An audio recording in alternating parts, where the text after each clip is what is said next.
របៀបផ្ញើ location តាម web now បាទនិយាយលេងទៅបងប្អូនទាំងអស់គ្នាណាបាទរបៀបផ្ញើ location មានពីររបៀបបងប្អូនទាំងអស់គ្នាណាបាទផ្ញើយើងអាចចូលមើលកន្លែងទីតាំងយើងនៅណាអីនៅណាអញ្ចឹងណាយើងអាចរេបានអញ្ចឹងបងប្អូនណាបាទហ្នឹងហើយអញ្ចឹងបងប្អូនយើងឃើញអត់បាទទោះបីយើងនៅណាអីនៅណាបងប្អូនឲ្យតែគេផ្ញើមកយើងអាចចូលមើលបែបអញ្ចឹងបានណាហ្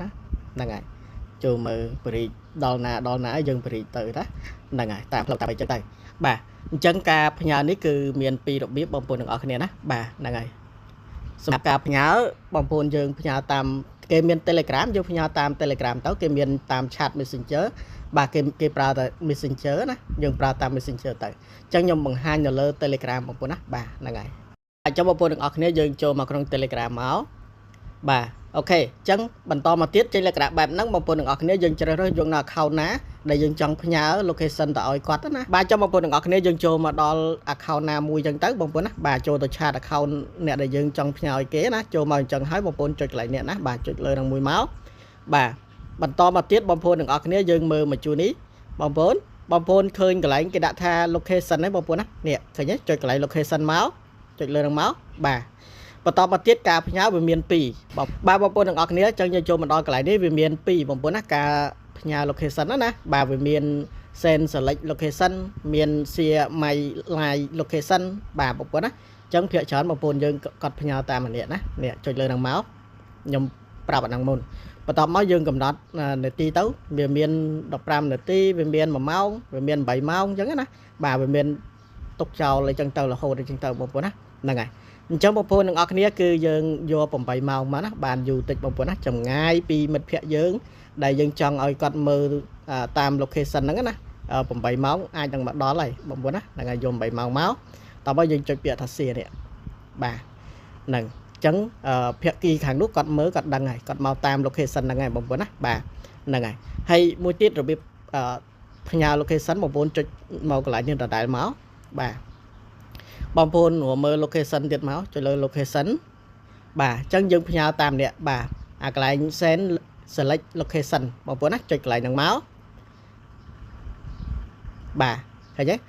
ចេញអញ្ចឹងបងប្អូនទាំងអស់គ្នាយកម្រាមដៃតុកលើនឹងមកខ្ញុំបង្ហាញបងប្អូនពីរបៀបយើងចូលឆែកមើលបន្តិចបាទ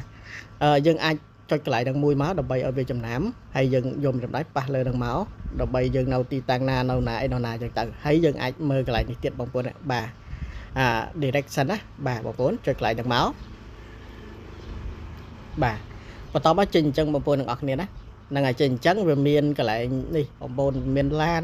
តាមរយៈឡានតាមរយៈម៉ូតូតាមរយៈឡានក្រុងតាមរយៈការដើរអីចឹងទៅណាបាទអញ្ចឹងបងប្អូនទាំងអស់គ្នាគឺបងប្អូនអាចចូលមើលបែបហ្នឹងហើយបងប្អូននេះកន្លែងនេះដោយថាយើងនៅទីតាំងណាអីណាអញ្ចឹងទៅយើងថតកន្លែងហ្នឹងឲ្យគាត់ទៅផ្ញើឲ្យគាត់ទៅបងប្អូនហ្នឹងហើយឬមួយក៏ភាគីខាងនោះគេចូលមកគេឃើញហើយគេដឹងហើយអញ្ចឹងណាហ្នឹងហើយអញ្ចឹងគឺយើងអាចរេហ្នឹងហើយតាមផ្លូវតាមអីចឹងទៅគាត់មើលទៅចំណាំអូអញ្ចឹងណាហ្នឹងហើយបងប្អូនទាំងអស់គ្នាឃើញទេហ្នឹងហើយអានេះយើងបែរទៅខាងបងវិញបងប្អូនណានេះយើងបែរទៅខាងបងវិញអញ្ចឹងទៅណាហ្នឹងហើយបាទតាមផ្លូវបាទតាមផ្លូវមុខផ្ទះ admin ណាបងប្អូនណាហ្នឹងហើយទៅអញ្ចឹងទៅណាហ្នឹងហើយអានឹងការមើល location ណាយើងចូលឆែកមើលអញ្ចឹងទៅបាទអញ្ចឹងបើសិនបងប្អូនយើងចង់ផ្ញើតាម Messenger បងប្អូនណាចង់ផ្ញើតាម Messenger បងប្អូនចុចឡើង Messenger មកបាទបន្តមកយើងជ្រើសរើសយកនៅ account ណាមួយទៅដូចថាខ្ញុំយកគ្រប់បាទខ្ញុំចុចលើគ្រប់ហ្មងហ្នឹងហើយតមកទៀតបងប្អូនទាំងអស់គ្នាឃើញកន្លែងនេះអត់មើលមកជួរនេះបងប្អូនចុចកន្លែងបូកមកបាទចុចកន្លែងបូកបងប្អូនមកយកកន្លែង location ចុចលើ location គេដាក់មកចុចលើមកបាទបន្តមកទៀតបងប្អូនយើងយកពាក្យថា hello location access មកចុចលើមកយកពាក្យថា hello មកអាហ្នឹងយើងទៅតែបាត់ថ្មីយើងអាចផ្ញើបាទបន្តមកទៀតបងប្អូនយកកន្លែង why using the app ណាចុចលើមកបាទបន្តមកទៀតបងប្អូនទាំងអស់គ្នាយើងចុចមកនេះកន្លែង start share ណាចុចចូលទៅបាទតែមួយហ្នឹងទៅគឺផ្ញើទៅបាទហ្នឹងហើយអញ្ចឹងយើងចុចចេញវិញមកបងប្អូនទាំងអស់គ្នា